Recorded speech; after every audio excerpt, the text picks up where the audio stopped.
Thank you for joining us on our journey through the Marvel Cinematic Universe's Infinity Saga. Starting with Iron Man and ending with Spider-Man Far From Home, this podcast will contain spoilers for any of the films in the saga. This is your one and only spoiler warning for all of those films. Our goal is to discuss the plot of the movie we're currently watching, but it's almost impossible to talk about these great movies without bringing up what makes the others so great. Consider this your one and only spoiler warning for any of the movies in MCU's Infinity Saga.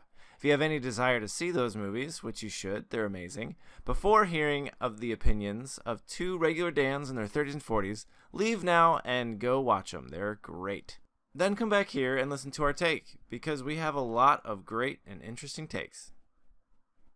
This is also your one and only adult content warning. This podcast will contain mature language and adult situations. Our goal is never to offend or alienate. We believe that there can be comedy in everything, and everything should be discussed with an open mind. So please take anything we say with a grain of salt. Thanks for listening. Frenzy. But once you do it, oh, it's so worth it. You're gonna need a box of Band-Aids and plenty of cats. Hello, everyone. This is Entertainment and You, how pop culture shapes your world. Our mission statement is to keep a vague and open dialogue about how science fiction has affected pop culture as viewed through the eyes of two Dans in their 30s and 40s. And 40s. That's right. That's no topic is too off topic, and no opinion is wrong. How are you doing today, Dan? Oh man, I am doing all right. Amidst this crisis, we are now entering our pretty and welcoming days of actual spring, summer, and weather's above 50 degrees on the reg. I'm really enjoying it, right? Yeah, it's a long time coming, and we did take a bit of a break due to pandemic situations, but luckily certain technologies have made certain things free because everyone's working from home and whatnot now, so yeah, we're back at it. We're back at it. We figured it out. We did it. Hey, look at us. Look at us. Look at us. Look at us. Look at us. Look at us. So we are, let me see here. 1, 2, 3, 4, 5, 6, 7, 8, 9, 10. We are on movie 11. I'm sorry. We're on movie 10. We're on 10. I was right. We're on 10. We just broke double digits. We're on Guardians of the Galaxy. In our Infinity Saga, starting with Iron Man and ending with Spider-Man Far From Home. And boy, what a good movie this one was. Yeah, I mean, I think it really this movie, I think the MCU was feeling that this was kind of going to be a risk, but it really hit it out the park, and there was mostly over the moon high marks for this movie. Everyone dug it. Yeah, I didn't see a single person who was upset by this movie and a tree and a raccoon, that's right. Yeah, but then you see it and you're like, holy shit. Especially the very beginning of the movie, like way to pulling up and pull on my heartstrings in the very beginning. Yeah. That boy that just got beat up in school has to go see his mom in the hospital. Yep. That's rough. Young Peter Quill jamming out to his Walkman and mom dying of some crazy cancer. You mentioned the Walkman, so I got to segue into the soundtrack of this movie. The soundtrack obviously woke up these songs from decades past, and I got to compliment James Gunn and whoever decided it helped him choose these songs. They're precisely chosen, and they are woven into the story of the, or they're enhancing the threads of the story that the movie tells. They're not like there wasn't very many super easy ones like how Thor Ragnarok took the Led Zeppelin song that it just begs for. This Guardians of the Galaxy, it was songs they're probably one-hit wonders back in the day. I knew a fraction of them, not all of them. I know them now. Right? They rejuvenated these songs to such a degree. I mean, a lot of people a few people I know, which is more than none. When they wake up, listen to that Blue Sky song. Dun dun dun dun dun dun. Oh song, yeah. Such a great wake you up song and get you pumped. Oh yeah. It's perfectly placed in the movie. Yeah, no, it's music is spot on. The best of, I would say, all of the Marvel movies. Yeah. Yeah. Volume 1 Yeah. and Volume 2.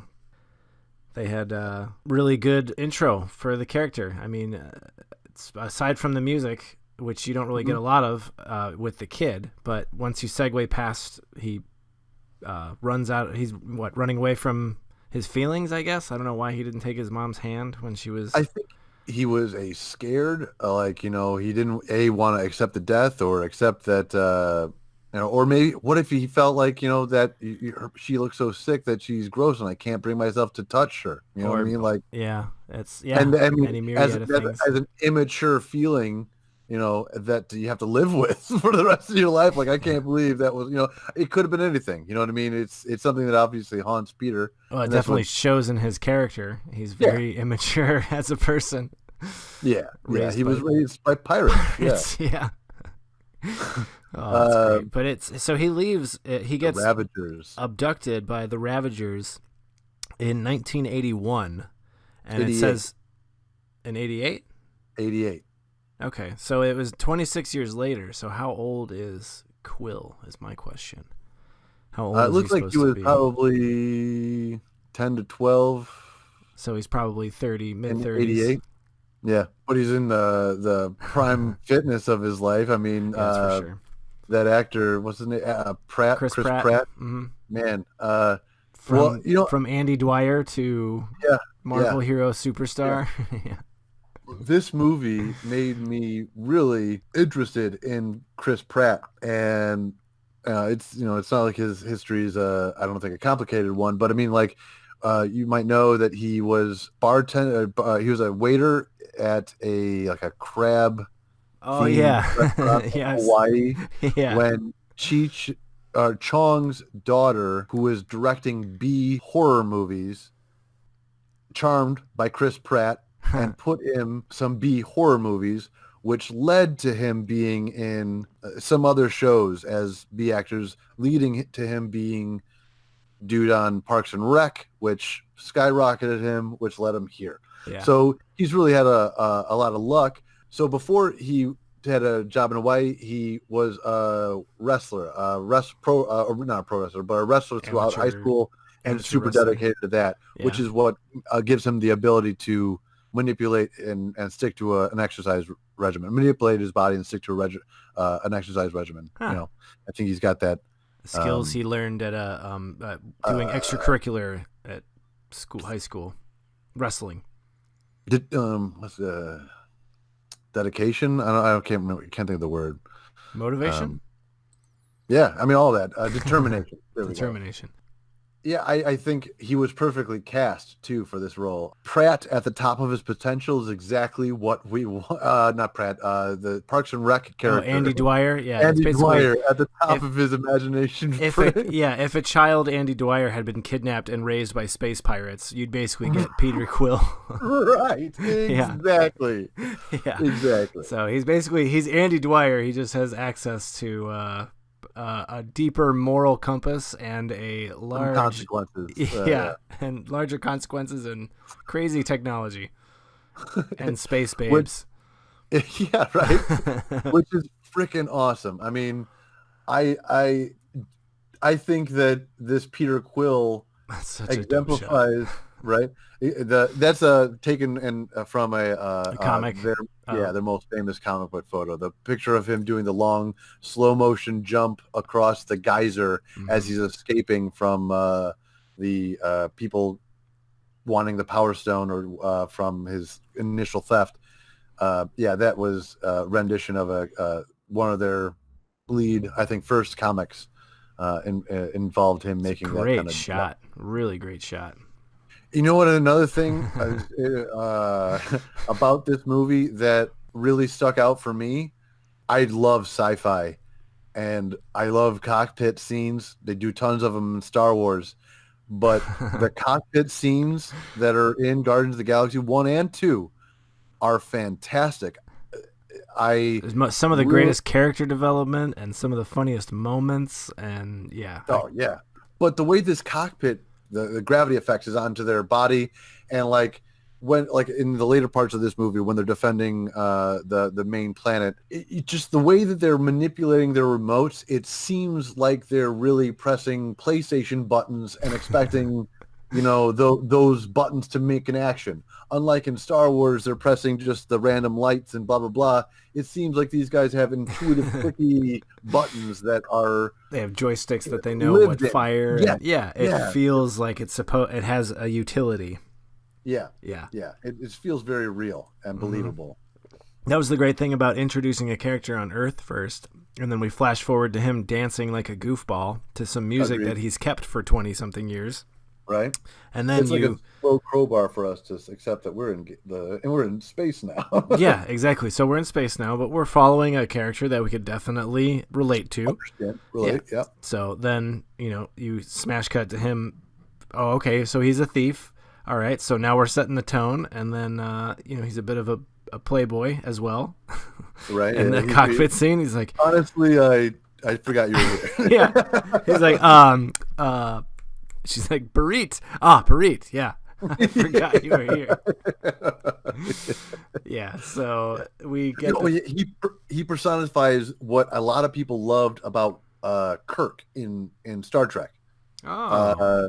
I think that he's like the plucky guy who sleeps with all the aliens. Like I think he's taking Kirk as a bit of his inspiration as to what he wants to do as a space pirate.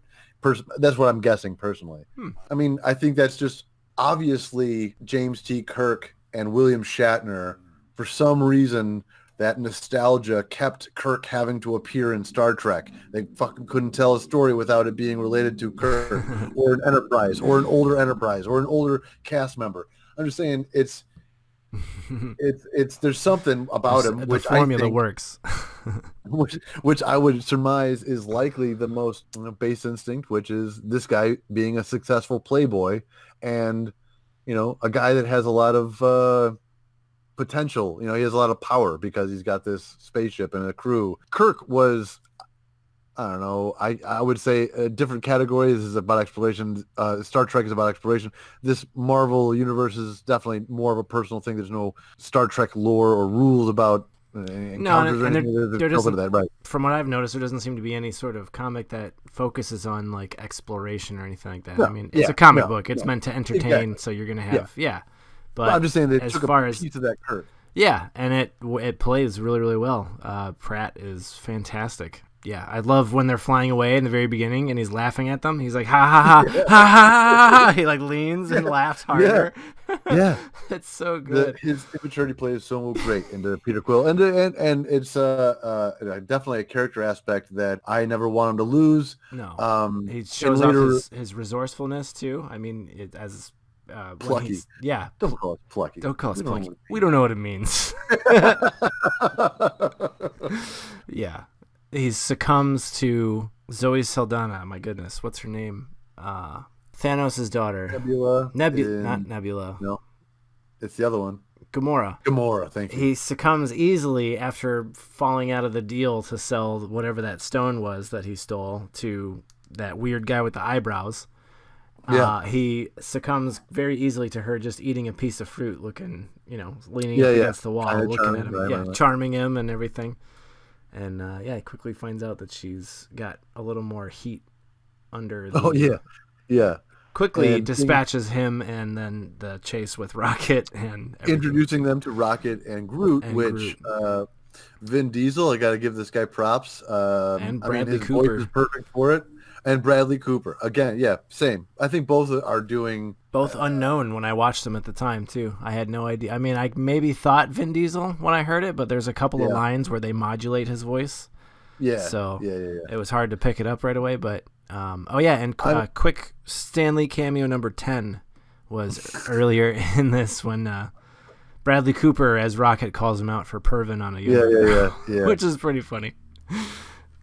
So they quickly all get captured by the Nova Corps, or whatever that is, and sent to prison, where we find out that Rocket has escaped from 28 prisons.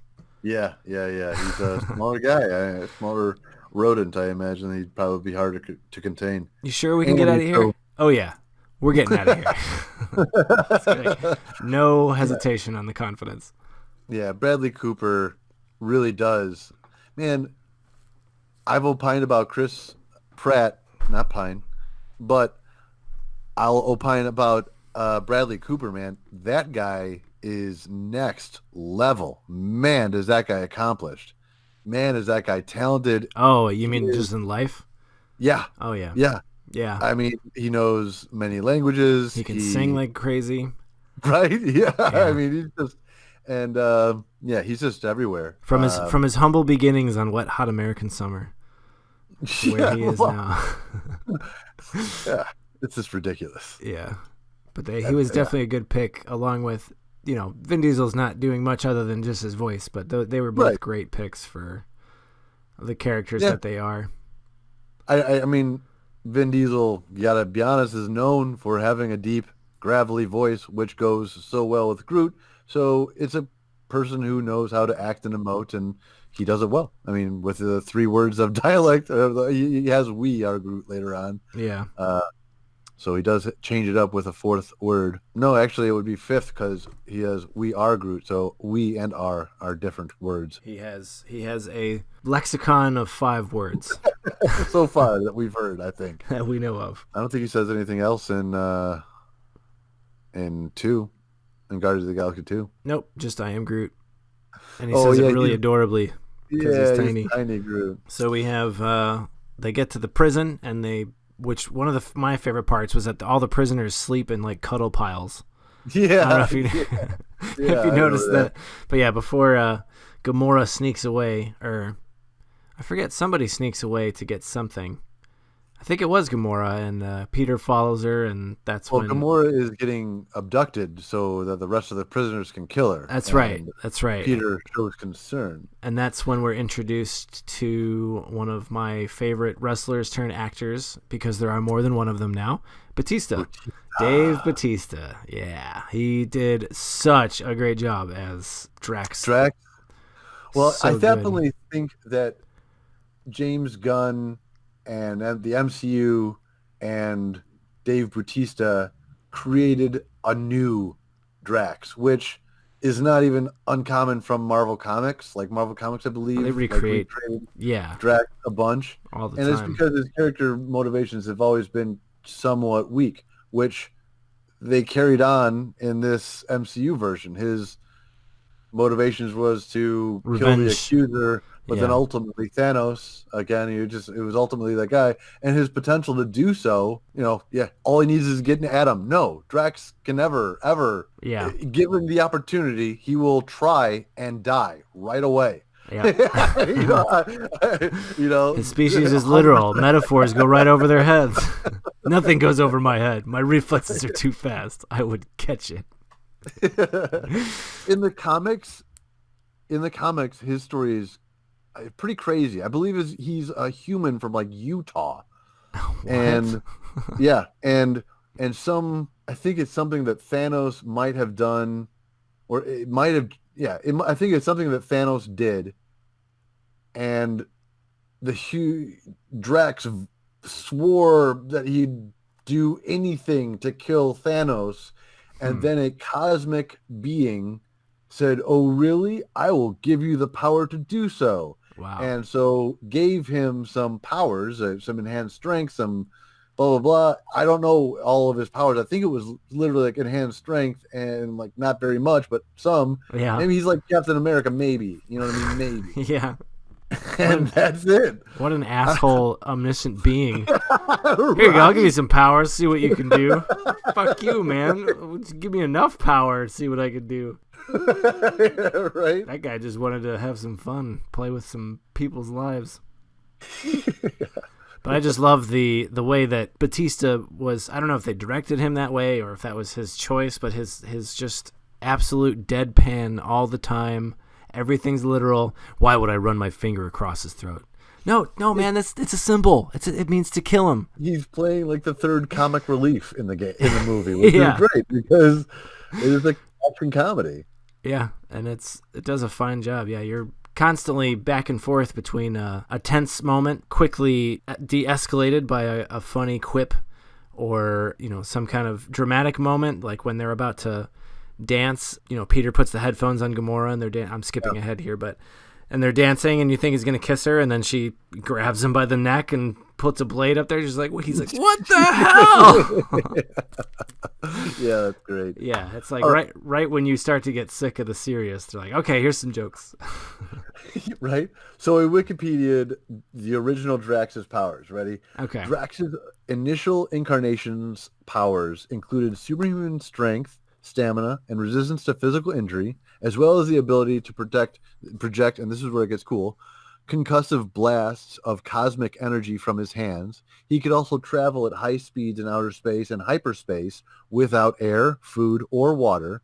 Drax also had telepathy, having used it to engage Thanos in a psychic battle and stalemate him mind to mind. Wow. Right? Yeah, so he was significantly down-powered from... Yeah, extremely. He's basically just like a warrior from another planet with Christmas-colored skin. And knives. And some knives. Yeah, he just really... He's got to stab Thanos. I don't know. He just has to. He's got an affinity for knives. What more do you want? Right? So he quickly... We're setting it up for you. Just give this guy a knife. Get him some... A whole bunch... Yeah, get it. Gloss him up. Get him some tattoos. Give him some knives. Give him a bunch of friends, and he'll get there. But yeah, he definitely always. I think that was definitely a character attribute for him in the comic, is that the death of Thanos. Thanos above everything else. Mm-hmm. So that was his big crux. Yeah, he's a destroyer more than he's a. It's a good motivator for a movie where the ultimate bad guy is Thanos. Yeah, well, a movie franchise, I should say. Right. Oh man, I've heard that they're going to go like the route of Galactus potentially, or set up more of a complex.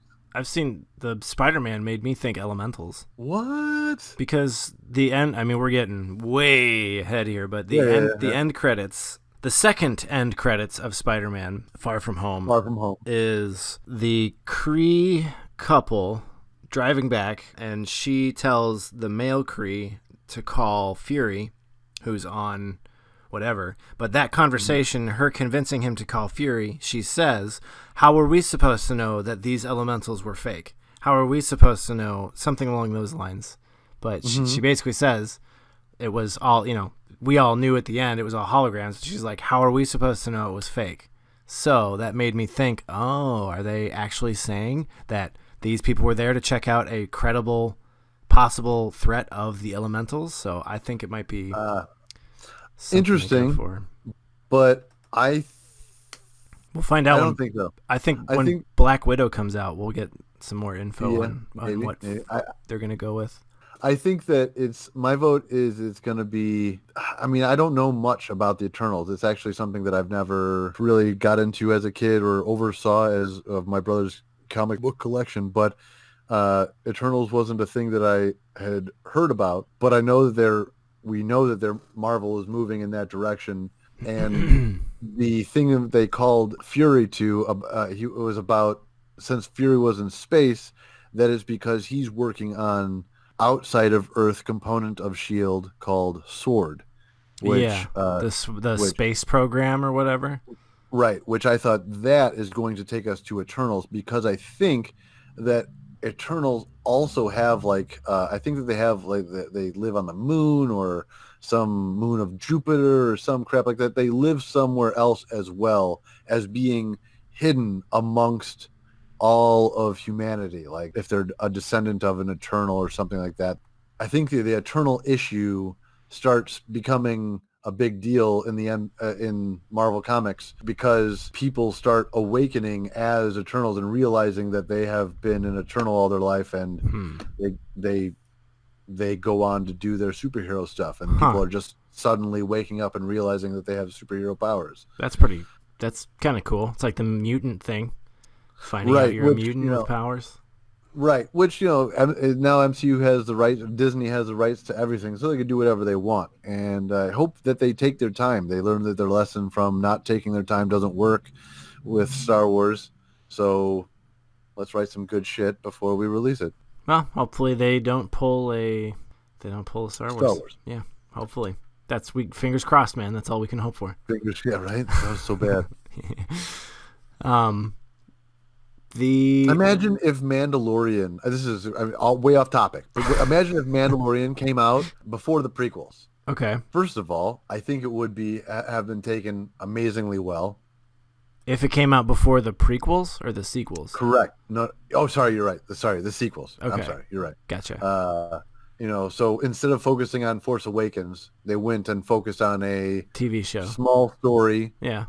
And slightly ahead of 30 years in the future.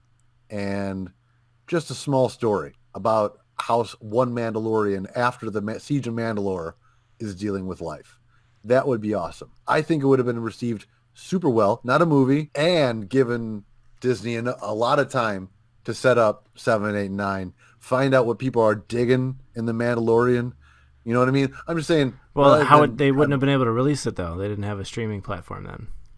Disney would have had the money. I don't doubt that. Disney would have had the money. Dude, they just dropped $4 billion on Lucasfilm. I don't know if that's why they did what they did. I mean the whole reason the franchise is where it is because Disney had to make their money back quickly. Did they really? Think about it. Think about it. Well, no, you're a dude up at the top seeing your company, your investment drop $4.5 billion on something. I would be like, you make that money back Disney now. Make a $4 billion investment in a property known as Star Wars, and I don't think it's only Star Wars. It's like Star Wars, Indiana Jones. Yeah, it's everything Lucasfilm. Yeah. So no, I don't think that that's a loss. I mean, it's just like purchasing. It's similar to purchasing Fox. You know what I mean? It's a franchise that just because of the amount of millions of, actually I'll even say billions of people are interested in, just because that you now own what is Star Wars, that is a $4 billion. If you have that much to spend and you have the resources to make more product, then that's a good investment. Take your time with it because, it's worth $4 billion because billions of people are very invested in it. Yeah, I just think I don't know. I feel like somebody probably panicked. That's right. That's I'm speculating. Star Wars is going to become not cool if we don't release a movie right away. Exactly. Who's going to say that? Yeah. I know. I mean, you got to think about like all the parents that have been watching the old ones. All and their kids grow up. We're talking about Guardians of the Galaxy. I'm so sorry to have. Well, it's in space. It might even be in the same universe. Now that Disney owns both franchises, who knows? Maybe it'll be like Patton Oswalt's filibuster from Parks and Rec. You can actually do that now. Yeah, they can. And then the gauntleted Mandalorian hand of Boba Fett reaches out of the Sarlacc pit. And then later he's like, and then Jason Voorhees stabs his dagger into Darth Vader or some shit like that. It's so good. Yeah. The filibuster. Yeah, Patton Oswalt's great. Since we're still off topic, he was on Veronica Mars, one of the new seasons. He's awesome. Yeah. I love him. He's awesome. Kim and I started watching a little bit of Veronica Mars. I want to say months ago, but I think similar to you, like we jumped into the movie or something like that, unbeknownst to us or something. Yeah, but anyway, Guardians of the Galaxy is great. Mm-hmm. Man, what a good movie. Unrelated to Veronica Mars. But unrelated to Veronica Mars. Yeah. So Michael Rooker's the shit, I've determined, just from his years of experience.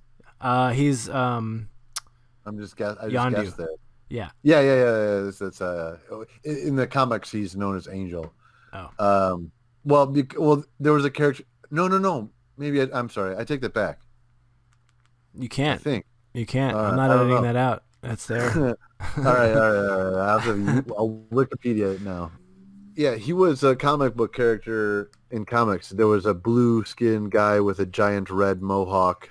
And I don't know that he had the whistling arrow capability. But so cool, though. Man, was that such a cool power. He kind of introduces it when he's threatening Quill after he gets back on the ship, and it floats up to his throat. Or I think he threatens the shop owner with it first. Man, when he Yabba-dabba-dabba. Yeah.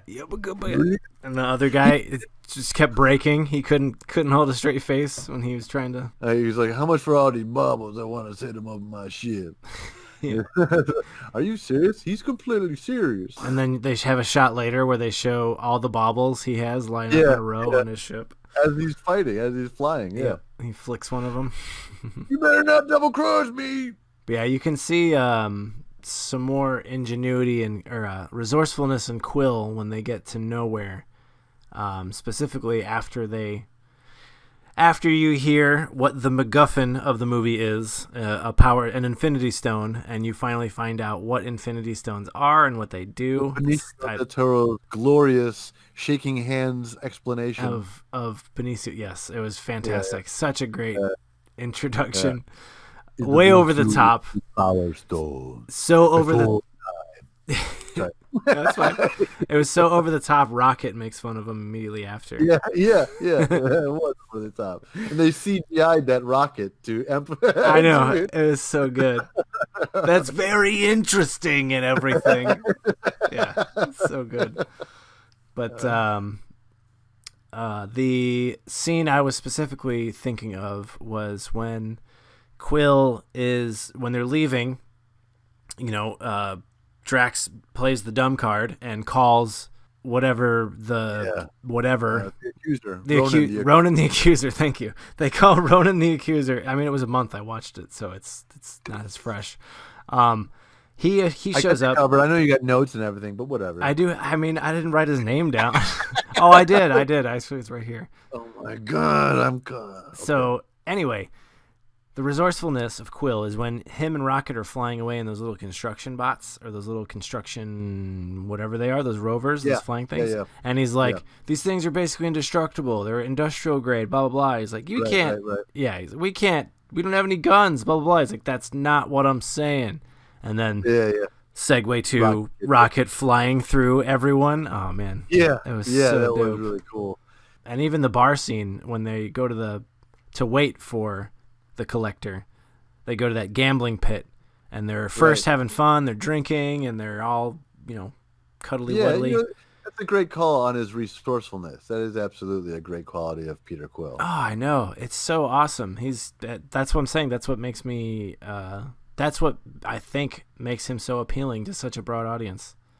Right, he can come up with a cool idea that we as people understand that his character would have come up with. It's perfect. I like it. Yeah, absolutely. He doesn't give up. That's a good quality to any hero. But I like this speech about we're losers. And that we lost things. Yeah. All of us. Man. Yeah, and he's not the greatest speaker, but he's definitely right. Speaks from the heart. Yeah, exactly. He speaks the truth. Whenever I see his Walkman and the bright orange ear pads that he puts on his head.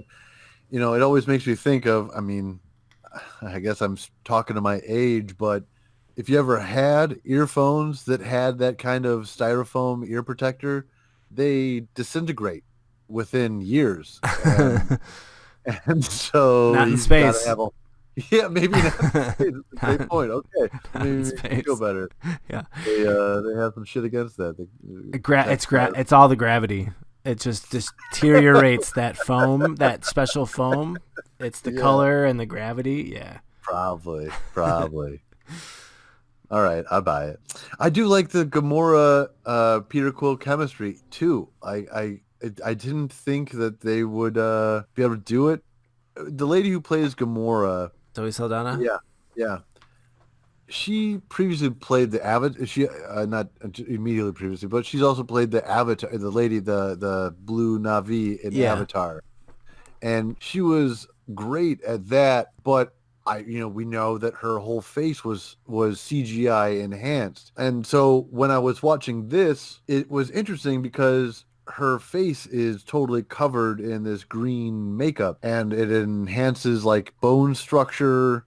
It's complicated makeup procedure that she's acting through, and I don't know if it's because of the makeup or if it's because it's Zoe's acting. Initially, I felt that it's like it feels like she's constrained by the makeup, like her facial movements are maybe a little bit more flat than they would be if she didn't have the pounds of green makeup on, which I could only understand. You know what I mean? That got to be. I don't know, and you can't control what the makeup looks. There's the knife. Yeah, you can't control what the the makeup does, but yeah, like when she's got the knife to his throat, I feel like her eyebrows should be angrier. But you're right. They have protruded them with makeup and drawn on her eyebrows, so she can't furrow her brow and be angry as much. Yeah, I totally. Yeah, you're right. It works, but yeah, until you mentioned it. I'm sorry. No, it's fine. I don't think I noticed it before, but as you were saying it, we were on a perfect scene where we're on a close up of her expressing and. I couldn't pinpoint what it was, and until you pointed out the eyebrows, that's probably absolutely it. Yeah, she's got some, like you said, the makeup, her species, whatever it is they have larger eyebrows, and the makeup, she can't. I'm raising and lowering my eyebrows right now. She can't do that. She can't go. Yeah. Oh, I got to say another thing that I want to say as a complaint about just the space environment in general. I mean, I understand that they want to put a whole bunch of extras and they don't want to put in the work on makeup, but they make human and at least Terran-looking things still the most common thing. So, well, that's I mean, you walk into any sci-fi universe, that's going to be the case. Bipedal, sentient, two-eyed, two-eared, one-nosed, one-mouthed, pooping mammals. But I'll say that you see that you see humans, you see just humans. They're just you don't know they're humans. They might have weird funky nipples or something, or some kind of weird tail. I agree. Maybe. I think that they should have added another set of eyebrows on your average human or something. Gone for the Quark look from Star Trek with the extra. Yeah, but the guy in the back right, the lady on the right there. Yeah. There's a blue guy. There's a blue guy in dead center. Up behind him to the left, regular human. I'm just saying, crazy haircuts. There's just lots of more than I would imagine for Earth to be such a Marvel. Nobody knows about it. Maybe James Gunn is on the side of the thought that humans are actually an ancient race, and we're one of the seed civilizations that got dropped here and forgotten about. Well, maybe. I present to you the Collector. Man, what a great hair. What a great introduction period. He's wearing a fur. The Collector's introduced, and his hair is amazing. He's got some kind of crazy steampunk spectacles on. Oh, man, what a great character. And he's supposed to be an elder. He's what's known in the Marvel universe as an elder, like the Grandmaster in Thor Ragnarok. He is same with of years Ego old. too, right? No, in the MCU, in the Marvel universe, I think Ego also might have been an elder, I believe. Yeah, Quill's dad. Yes, but in the MCU, Quill's dad calls himself a Celestial. Maybe he was wrong. Maybe he was wrong because he started existence as a brain in space, and he's just trying to figure shit out. That's what he expressed his origins to Peter in Guardians of the Galaxy 2. He just started collecting things toward him and then eventually created a planet. And man, that was a good movie too. I thought I wouldn't like it, but I ended up liking it more than I thought I even wanted to. I think that him dropping that was I heard that was an accident they kept in there. Yeah, that's what I had heard too. He goes to present the orb and drops it, and then immediately comes back into frame holding it out. But yeah, I was not unique. That's the wrong word. I was, I guess, angrily surprised at how much I liked Guardians of the Galaxy 2. I kind of didn't want to like it. Why? I don't know, because it was a sequel, and I was like, this felt like a one-off. I don't know if they should do 2, but now that I've seen both, I'm more than happy that 3's coming. But this was around the time when it came out. I was like, how are they going to top this? There's no way they can top this. And then they announced 2. I do feel that 2 was less than 1. But yeah. But there's not every sequel can be Empire. Right. But I do think that I am super excited about 3. I think that James Gunn has a great opportunity above and beyond the rest of the directors who've worked for the MCU during phase 2 and 3, where he had not just Iron Man or Captain America or Thor to focus on, but he had the Guardians of the Galaxy, and he could have Peter Quill be the focus of 1, and 2 being development on a lot of that story, culminating in 3, where we're learning probably, like we've heard that 3 is going to have a lot to do more about Rocket.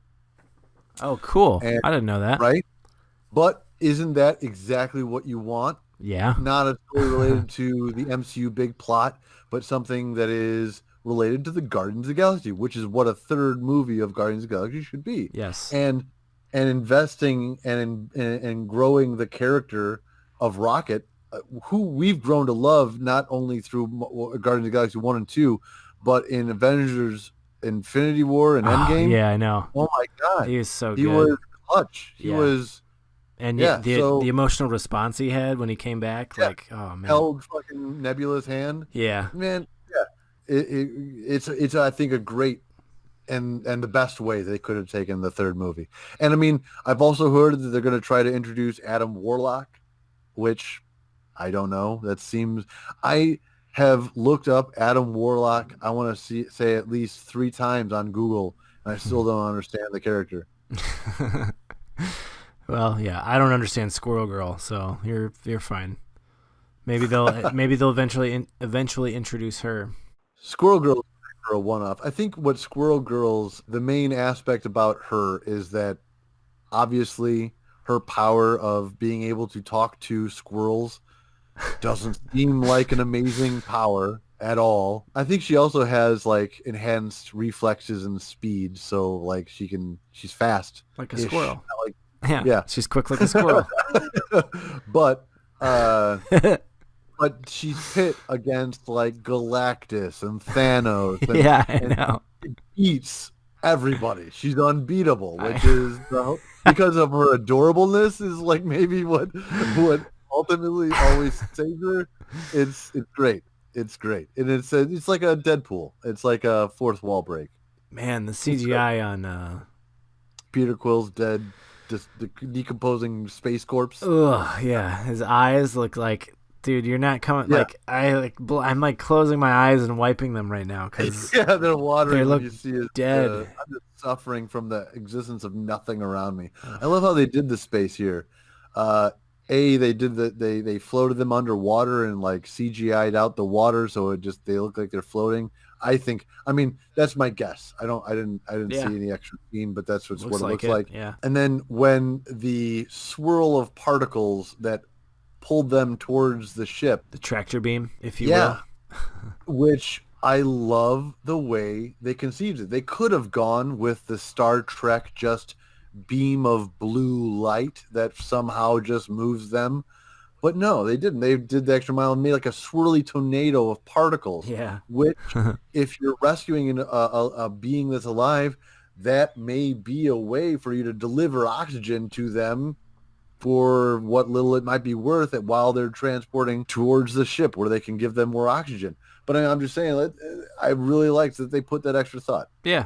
It's definitely probably one of the most fun jobs has got to be on the cutting room floor when you're adding and editing the animations and everything. Like, oh man, look how cool that looks. You're like, yeah, let's add some shadow. Let's make sure the shadows look good over here. And speaking of special effects, did he stab him in the chest and bleed out the?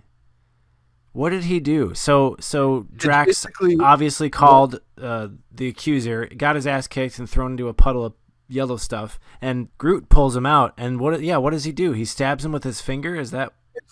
It seems somewhat like, well, what I imagined that they were going for was that they assumed that Drax had inhaled some of that liquid and was beginning to drown when Groot pulled him out. Yeah. And Groot's I like that dude Groot. That sounds cool. Dude Groot. Sorry. Created a straw-like shaped needle device and pierced his lungs to expel the liquid. and allow him to breathe, which is similar to how Tracheotomy. A tracheotomy is like if you're if you're like your throat's swollen shut, or but it's more akin to like if somebody has a deflated lung. Yeah. If somebody has a deflated, that's what you've seen. You've seen it in a bunch of movies where somebody stabs a needle through a person's sternum into their lungs. Yeah. And then like a pen or some shit. And then they like release a valve, and you hear like a pressurization, the outside air repressurizing the collapsed lung, like in Mad Max. Right, something like that. Yeah. Huh. And so it's similar. I think it's what they did here is somewhere in between that. I don't think from drowning you get a collapsed lung. I think you breathe in liquid, and that doesn't deliver oxygen, and then you die.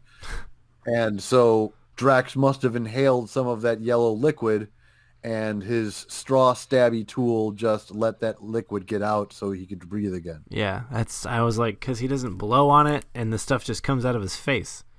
Right. He stabs him in the chest with an air hole, and then you hear air come out. In the real world, what's right to do is to put the person on their side, and that would allow the liquid to drain out of the lung. Yeah, exactly. And the person would usually cough and expel then as much liquid as they can and be able to breathe. Huh. So you're welcome, all you viewers, so you can know what to do when you find your drowning friend. When you find your drowning friend in a pit of yellow mucus, be sure to put them on their side. Do not stab them with a tree person in the chest.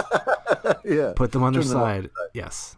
Thank you, Dan, for your helpful medical tip for today. The more you know.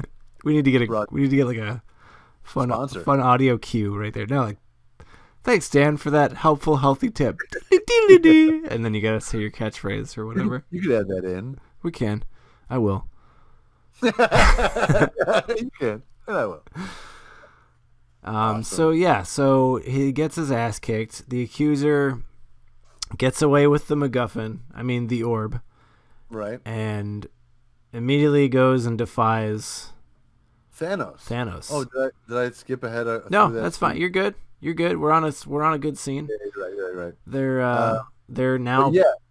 Once he gets the Power Stone, you're right. He says to Thanos, like, "What do I need you anymore for? And I'm going to come for you next." Which I'm tired of your petty squabbles, boy. And that's where I think that's what sets him over the edge. Thanos calls him a boy. You know what I would like to see? I would love to see Disney absorb a little bit of George Lucas and go back to these movies where Thanos exists and CGI back in a new Thanos from the Thanos we know in Infinity Josh Brolin Thanos. Josh Brolin Thanos in all those scenes. That'd be pretty dope. They'd have to have him come in and do it. He wouldn't mind. He did the snap on Reddit, so I don't think he would mind at all. So what should the hashtag be to get Brolin's attention? Brolin redo MCU. Or like hashtag special edition. Yes, MCU special edition. Nice, that's a brilliant idea. Hashtag MCU special edition.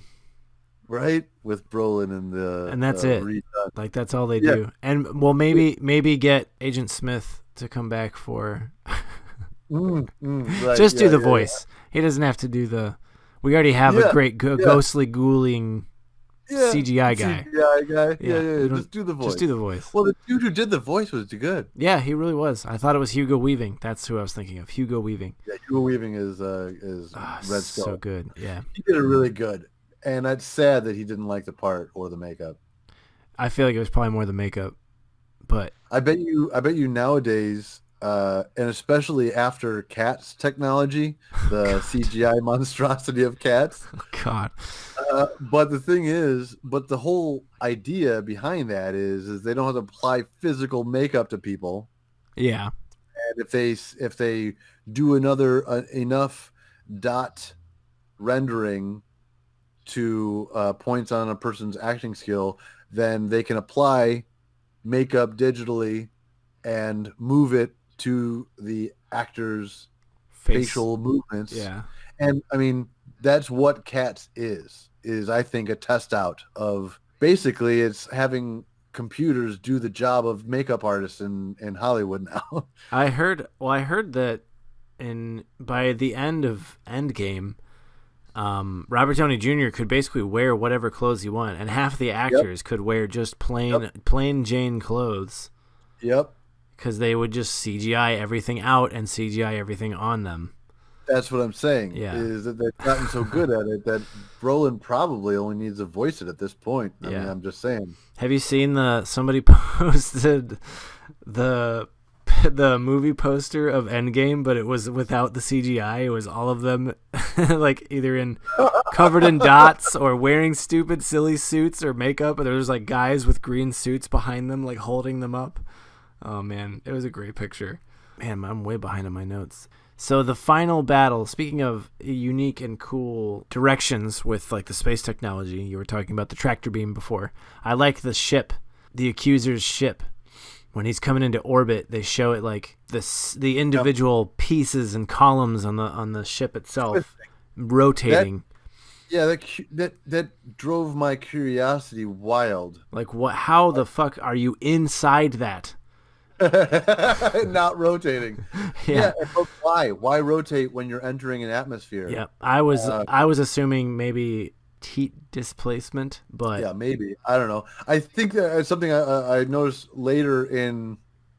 I don't know if for sure, but I feel that in Captain Marvel we see those ships again. Those similar to the model of ship that the Accuser uses in this. So that's cool. That's I think just I think that's his ship.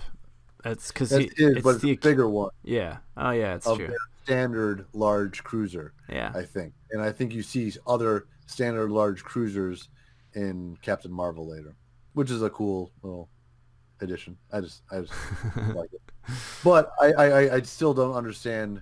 I definitely agree that it could be heat displacement, like maybe because it's swirling, then when it enters the atmosphere, it reduces drag and friction or something, maybe.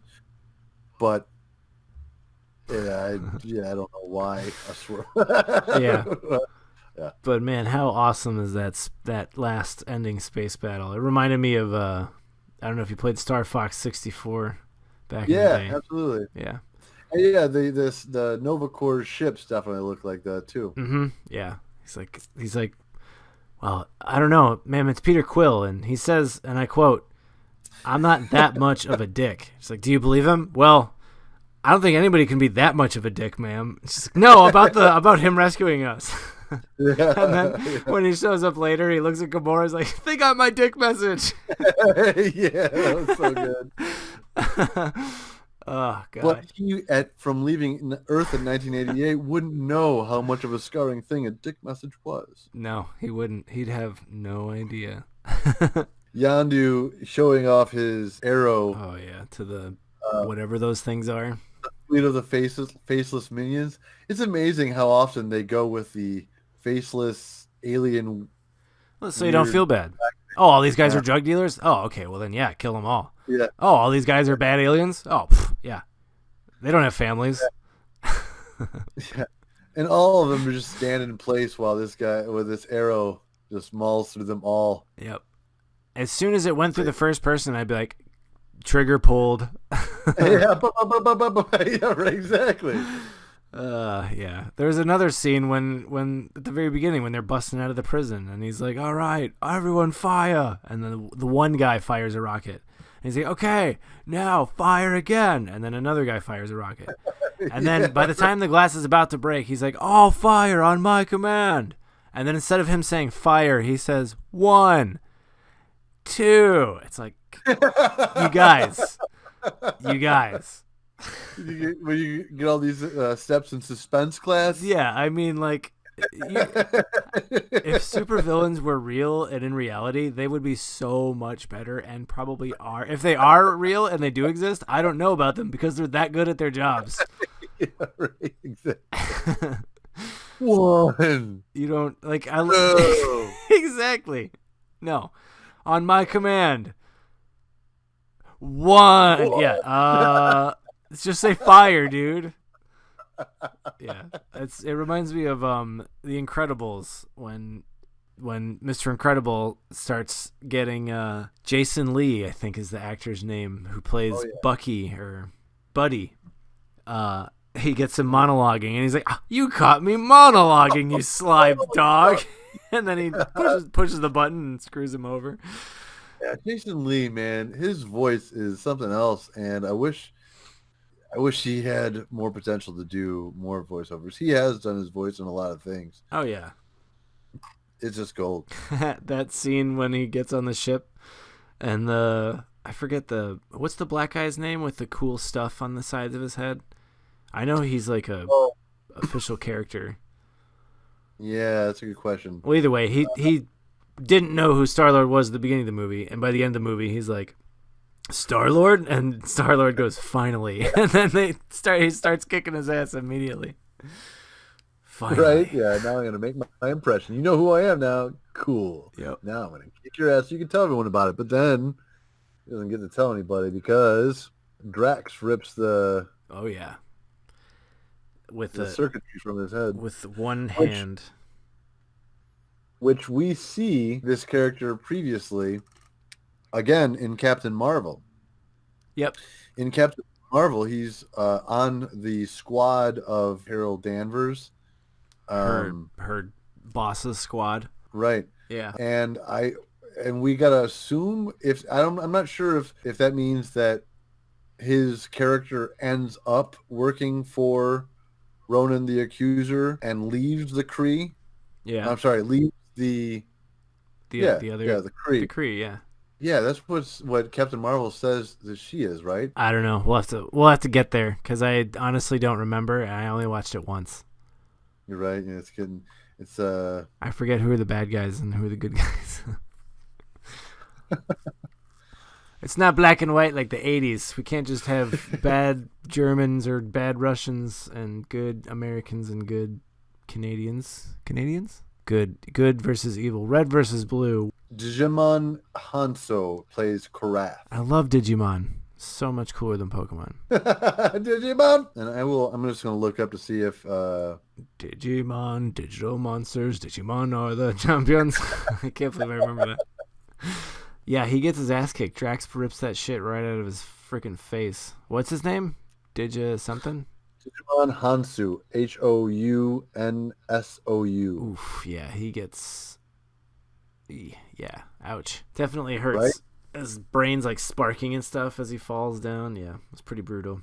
And I love when they're crashing in the ship. Drax is laughing the entire time as he's blasting people and everything. That is another one of his character traits, is laughing at inappropriate times or finding death or challenge, or because in Guardians of the Galaxy 2, when he's being dragged behind the ship and and being pummeled by trees, he's still laughing. Yeah, I know. It's so good.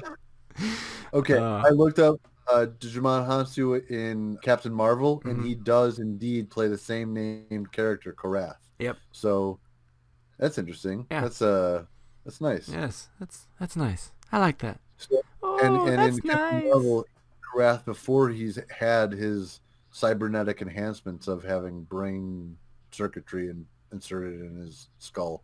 He has like a computer part that gets ripped out. The hard part isn't getting the brain out. The hard part is getting the brain out. Yeah, and the battle above the planet is awesome. It's crazy when they decide to do the kamikaze plan and bombard the planet with all of their craft.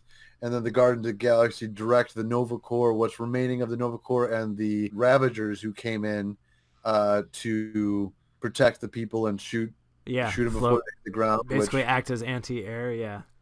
Right, which was cool. Yeah, which was cool. It's pretty sweet. And that was Rocket piloting at the time. Very noble. And again, these are the Ravagers, the people who stole or raised Peter Quill, took Peter Quill from their parents, from their existence on Earth, and raised them. So they kidnapped this kid.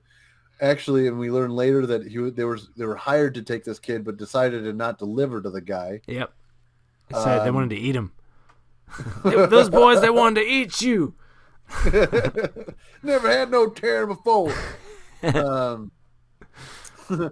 But just look at more humans in that background, dude. Look at all the humans. Yeah, man, we're everywhere. What do you want me to say? We're the shit. We're time traveling. No aliens back, except for this Ronin guy. He's the one exception. I'm just saying. He's actually a human too. He's just wearing makeup. Right. Don't tell me that. It ruins it. My immersion. My immersion disintegrating. What are you doing? To dance off. I'm distracting you, idiot. You big turd blossom. Yeah. And then he shoots him with the gun that Rocket said was designed to blow up moons. No one's blowing up any moons. It's like, you're no fun. You ruined everything. You take everything from me. Yeah, that's what it was. And then we find out that Quill can somehow hold a Infinity Stone without dying, with the help of his friends. You know, I suspect it might only be the Power Stone that reacts in this way. I'm not positive, but I have a feeling. Well, they all have containers. Yeah, except what's-his-face touched the Tesseract and he got disappeared into a place so he could watch over the Soul Stone. What's-his-face? I don't doubt that when you hold it, you're subjected to at least its intelligence and its awareness. It's not like ignorant of you. But I think that the Power Stone's the only one who's like, no, you got to be a fucking badass to hold me or else. You're going to fucking get ripped apart in a really cool way. Can't handle this fucking power. If you can't handle power, get the fuck out of here. I'm going to blow the fuck out of you. I'm going to rip you apart and make you look really cool for a few minutes. But he looks so dope. He looks like a bad guy from a video game. Yeah. Oh, Quill? CGI Quill? Yeah. Was his body? It seems like their bodies are like burnt. Yeah. You know, like just charring. Like, it looks like they highlighted like their veins or their nervous system and something and just made them glow like lava. It's similar to how they did it. Oh yeah, like Drax, it reacts to his tattoos, which is super cool. But like I found otherwise, it's very similar to. Well, actually, that's not Drax's tattoos. Nope. So otherwise, it's very similar to how we see we see the interaction with the Infinity Gauntlet on Tony Stark. Oh man. Oh yeah. Man. When. We'll get there. We'll get there. I know. Still, I'm tearing up. You're my boy. You're my boy, Blue. Yeah, so we wrap up the movie with an awesome note from Quill. He's like, "How? You're mortal." As you said it yourself, bitch. We're the Guardians of the Galaxy. And then he was that Brooklyn Nine-Nine? Yeah. It's a great "you win" riff. I don't know. Yeah, it is. So he opens his palm and blasts him with space power flares, and he explodes. And the Guardians of the Galaxy save the day. Well, I think Zoe, she slams a Pokeball on top of it. Yeah, right, the magic Pokeball, and saves the day. And then Quill finally opens up the package from his mom that his granddad put in his backpack all those years ago. Yeah, with a new track. I gotta say, I also want to point out that I loved how they did his makeup here. Well, first of all, his hair is looking like he stuck his fucking finger in a socket. Yeah. And his flesh looks burnt and raw, which is exactly what we're expecting. Yeah. I mean, not so much Drax, but him for sure. He just has like he's been through an explosion face, which is great. I just really dug it. Like he had forks in his ears and he stuck a fork in an outlet. Yeah. It looks like he was fucking previously exploding. And he saved himself from that. Sorry I'm late, guys. I was just exploding over there. yeah, which I imagine is a bit much. Yeah. And in Guardians of the Galaxy 2, which we'll get to, and I'll reiterate then, he may be your father, but I'm your daddy. Yeah. He's like, but he ain't your daddy. You look like Mary Poppins. Was he cool? Yeah, he was cool. I'm Mary Poppins, y'all. Yeah. He is a really cool actor. Michael Rooker's You the see shit. Rooker in, I mean, you saw Mallrats, right? Oh yeah, hell yeah. He plays the shitty Yeah. stepdad of Yeah. yeah. The love what interest. is the think palm? Oh god. Oh yeah. That's so disgusting. Ugh. Yeah, no, he's great for a villain, and he's always played, or he's not always, but very commonly played a villain because he has this very Gruffy, angry tone. right, gruff, angry exterior, right? Yeah. And that is great that he gets to play a bit more of a hero in Guardians of the Galaxy 2. I really love that. He's in quite a few zombie movies, if I remember correctly, too. Quite a few what movies? Zombie movies from back in the day, if I'm not mistaken. I almost brought up his character. I'm not an expert in this series at all, but Walking Dead, Yeah. The Living Dead, whatever that zombie movie is. That's what it was. Yeah. The zombie show is. He played the guy who cut off his own hand. Yeah. Yeah, and he was he was crazy. He was crazy, Yeah. and he definitely can pull off a crazy man's attitude. Yeah, I remember it scaring the fuck out of me when I watched that show, but I'm easily scared. Yeah. You're supposed to be scared, so it's okay. Oh, and what a cool pick was John C. Reilly for one of the Nova Corps. Yeah, I liked that, and he looks rather human. Just want to point that out. what's the woman's name? Oh my God. Glenn Close. Yes, Glenn Close was another good pick, even though she didn't have a lot to say. No, but she brought gravitas to the leader of the Nova Corps. Yeah. It's necessary to. I thought it was a great pick to bring somebody who looks like she could command. Love that word, gravitas. But that's exactly what she brings, and she definitely looks like she's running this shit. And when she's getting the fucking people, she definitely looks like a defeated leader, or like a leader taking hits, I guess. Yeah. She did it well. Oh yeah. A fictional comic book leader taking hits. Yeah. And even in official places, Drax can't be bothered to put a shirt on. Right. It's official uniforms. Everyone else has got it. I have no idea why you guys put on shirts. Yeah, he's always comfortable in any temperature, apparently. I mean, that's why we have shirts, right? To protect from like temperature and the elements. Yeah, Drax I have that need. I just haven't need to hide my junk, so I'll put on pants. Yeah. My junk gets cold, but that's it. It's hard to get around in society when I don't have pants. People fucking freak the fuck out. He couldn't come to Earth though. No shirt, no shoes. He's got the one thing that they'll let you in with, or that you can have without and let you in: pants. He's got shoes. He's got shoes. Yeah, that's true. But he's got no shirt. So sorry, no service. So the Guardians actually save the day. They save the day. Yondu gets tricked. He opens the. Groot sacrifices himself. Yep. Which was a touching moment. Groot, poor Groot, surrounds everyone with the ball of branch love. Tree love. And then Rocket's got a little ceramic planter stick of Groot at the very end of the movie, which is we'll come back and reinvigorate our love of Groot in a new way. Oh yeah, fantastic movie. Great movie. And Dan, I know you're excited for our next movie, Avengers: Age of Ultron. Heck yeah. Oh yeah, that one's a year later, directed by Joss Whedon. Which he apparently was under a lot of stress and a lot of pressure, and quit Twitter and a lot of poor guy. Yeah, he did well though. I'll get to my main complaint when we come time, but there's things I can't see past in that movie. Well, there'll be plenty of time to talk about it when we get there, and I loved, as much as there are some things that I don't like about it, I loved it as an Avengers film.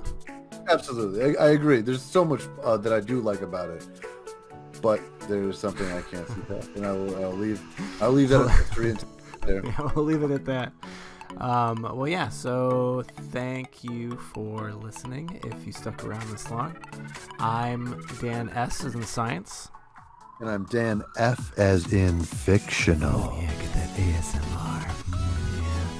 Fictional or fantasy for those. Or when you get to those, when we get to those franchises, absolutely switch it up. I'm waiting. Yeah, I'll do like social or something. So we social fantasy, something that matches. We'll see. But yeah, special. Thank you. That's it. We'll do special fantasy. That sounds dirty. Yeah. That's gonna be our third franchise. The dirty franchise. The dirty franchise. Special fantasy. See ya. I mean, that's not how you say it. That's not how you officially goodbye. All right. Stick around. We'll see you next time. Boogity boogity boogity boo. See ya. See ya.